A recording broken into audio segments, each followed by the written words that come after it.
आपने देखा होगा, आप जलसों में जाते हैं, जलसों में अल्लाह का जिक्र होता है, जलसे में रसूलुल्लाह का जिक्र होता है, जलसे में सिद्दीक़ अकबर का जिक्र होता है, जलसे में फारूक आजम का जिक्र होता है, जलसे में हजरत उस्मान गनी का जिक्र होता है, मौलाए अली का जिक्र होता है, मौलाए कायनात का जिक्र होता है, इमाम हसन और हुसैन का जलसे में जिक्र होता है, हजरत बिलाल हबशी का जिक्र होता है, अवैसे करनी का जिक्र होता है, हजरत इमाम आजम का जिक्र होता है, हजरत गौसे आदम का जिक्र होता है।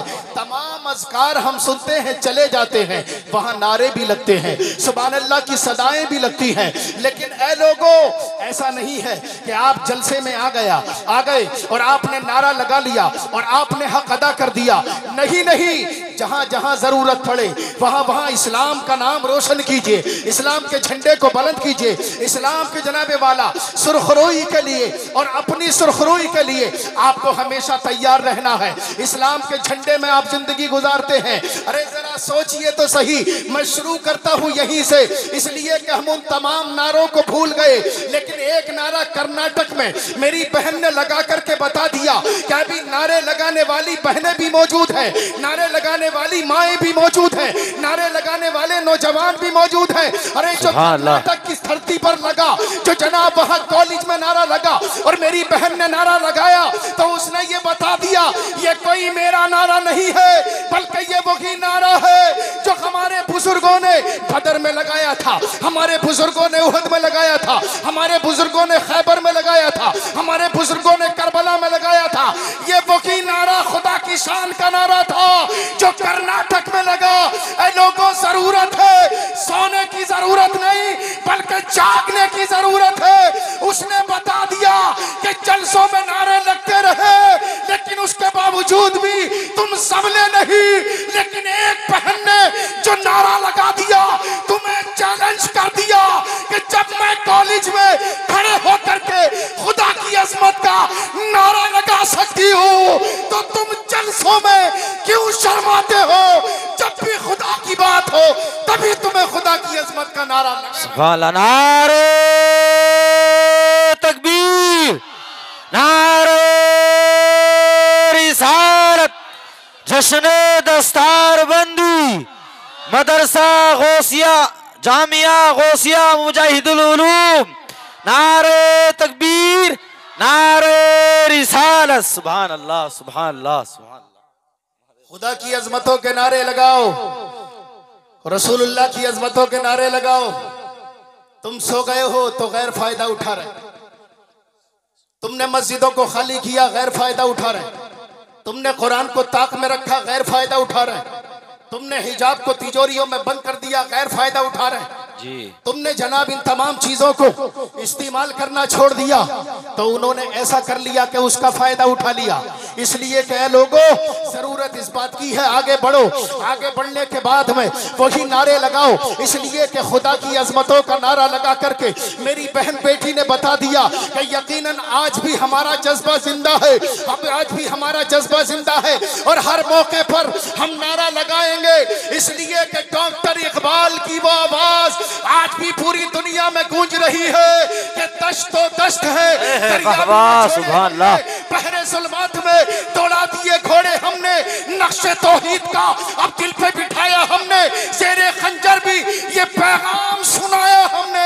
अरे किस कदर तुम पे गिरा सुबह की बेदारी है, हमसे कब प्यार है, हाँ नींद तुम्हें प्यारी है, कदे आजाद पे कदे रमजा भारी है, तुम ही कह दो कि ये आईने वफादारी है। मस्जिद मरसिया खा है कि नमाजी न रहे, यानी वो साफ हजाजी न रहे।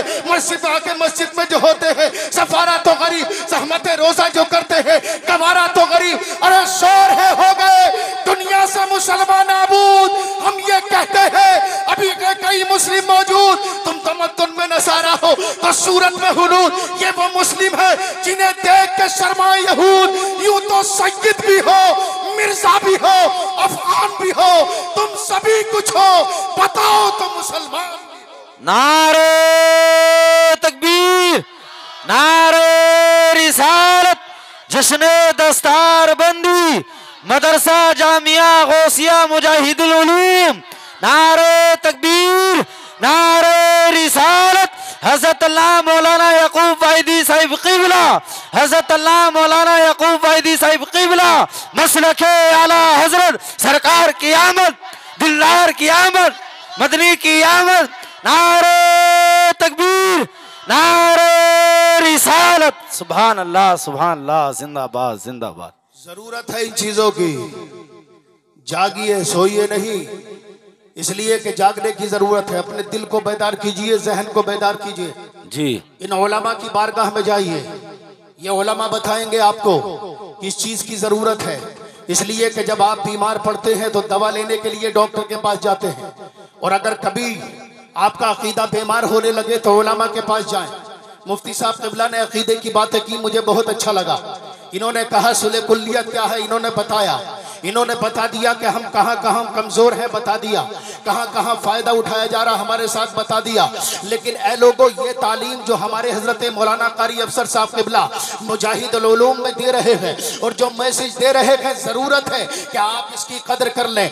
आपका जो बच्चा कुरान करीम की तिलावत करता हो, आप उसे हल्के में ना लें, मोहब्बत से सुने, उसको हल्के में ना लें। आप सोचते हैं जो बच्चा फैक्ट्री में काम करता है वो हाफिज कुरान से ज्यादा कामयाब है, आप सोचते हैं जो बच्चा इंजीनियर है वो हाफिज कुरान से ज्यादा कामयाब है, आप समझते हैं जो बच्चा वकील है वो हाफिज कुरान से ज्यादा कामयाब है, आप समझते हैं जो बच्चा हमारा बिजनेस करता है, कारोबार करता है, वो हमारे हाफिज कुरान से ज्यादा कामयाब है। लेकिन सुन लो, अगर कामयाबी तुम सोचते हो कि पैसा इंजीनियर बहुत कमाता है, पैसा वकील बेटा बहुत कमाता है, पैसा आपका इंस्पेक्टर बेटा बहुत कमाता है, पैसा आपका बिजनेसमैन बेटा बहुत कमाता है, तो उसमें तुम्हारा कोई मामला नहीं है, तुम्हारा कोई कमाल नहीं है। अरे जिस बच्चे को, जिस हाफिज कुरान बेटे को तुमने कमतर समझ लिया, उसी हाफिज कुरान के कदमों की बरकत है जो तुम्हारे इंजीनियर बेटे के कारोबार में बरकतें हो रही है। सुभान अल्लाह, जिंदाबाद जिंदाबाद। दूसरे बेटों के कारोबार में बरकतें हो रही हैं जी। आओ सुन लो, ये उलमा बैठे, हदीस सुन लीजिए, मोहब्बत से कह दीजिए सुभान अल्लाह। सुभान अल्लाह। एक मर्तबा कह दीजिए या रसूल अल्लाह। या रसूल अल्लाह। वान अनसिल क़ाल काना अख़वानी अला अहदिन नबी सल्लल्लाहु अलैहि वसल्लम फ़काना अहदुहुमा याती अन्नबी सल्लल्लाहु अलैहि वसल्लम वक़ाल अल-आख़रु यहतरिफ़ु फ़शकल मुहतरिफ़।